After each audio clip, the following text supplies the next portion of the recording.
The year was 1963. The event, the Great March on Washington. Here to perform Dr. Martin Luther King Jr.'s fiery oratorical masterpiece is Stephen Silver in I Have a Dream.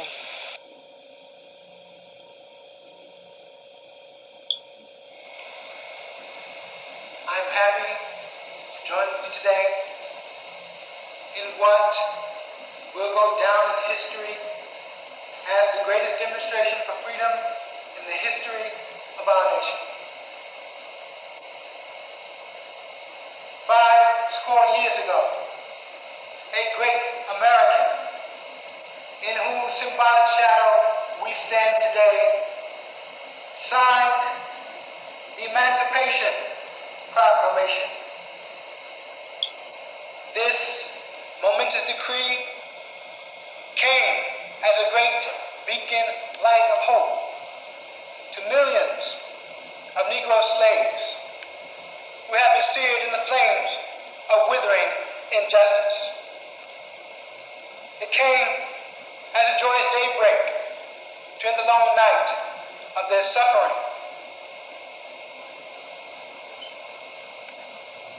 But 100 years later, the Negro still is not free. 100 years later, the life of the Negro is still sadly crippled by the manacles of segregation and the chains of discrimination. 100 years later, the Negro lives on a lonely island of poverty in the midst of a vast ocean of material prosperity.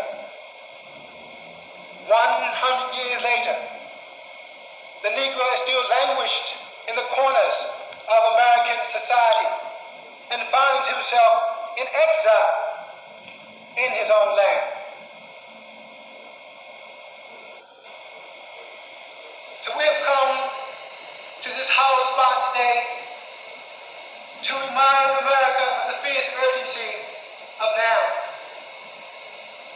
This is not the time to engage in the luxury of cooling off or to take the tranquilizing drug of gradualism. Now is the time to make real the promises of democracy. Now is the time to lift our nation from the quicksand of racial injustice to the solid rock of brotherhood. Now is the time to make justice a reality for all of God's children.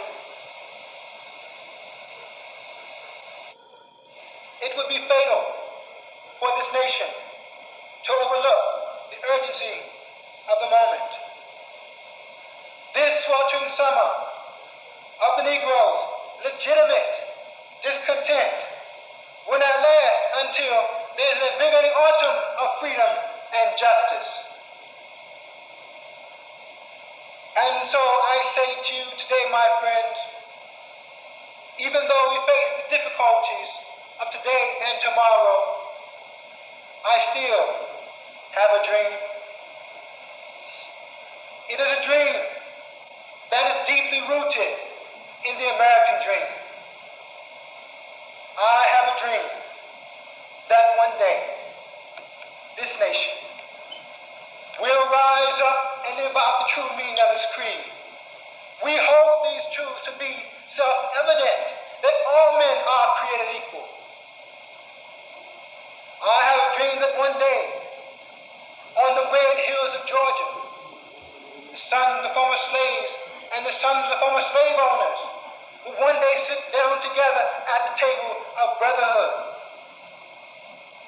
I have a dream that even the state of Mississippi, a state sweltering with the heat of oppression, sweltering with the heat of injustice, will one day be transformed into an oasis of freedom and justice. I have a dream that my 4 little children will one day live in a nation where they would not be judged by the color of their skin, but by the content of their character. I have a dream today. I have a dream that one day, down in Alabama, with this vicious racist, with this vicious governor, whose lips are dripping with the words of interposition and nullification, one day down there, Little black boys and little black girls will join hands with little white boys and white girls as sisters and brothers. I have a dream today. I have a dream that one day every valley shall be exalted.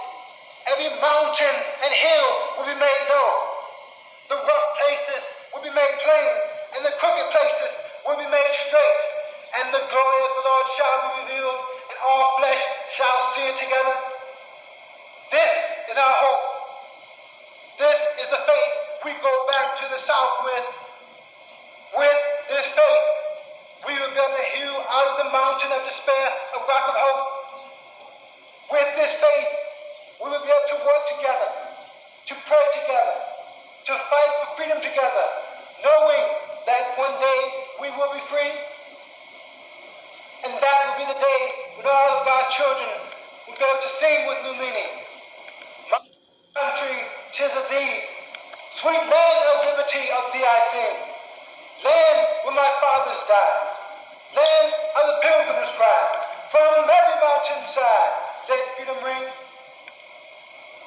And if America is to become a great nation, this must become true. So let freedom ring from the prestigious hilltops in New Hampshire. Let freedom ring from the mighty mountains in New York. Let freedom ring from the Highland Alleghanies of Pennsylvania.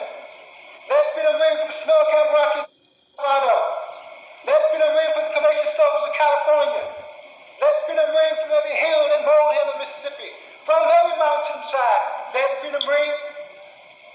And when this happens, when we allow for freedom to ring, when we let it ring from every village to every hamlet, from every city to every state, we will be able to speed up that day when all of God's children, black men and white men, Jews and Gentiles, Protestants and Catholics, will be able to join hands and sing in the words of the old Negro spiritual,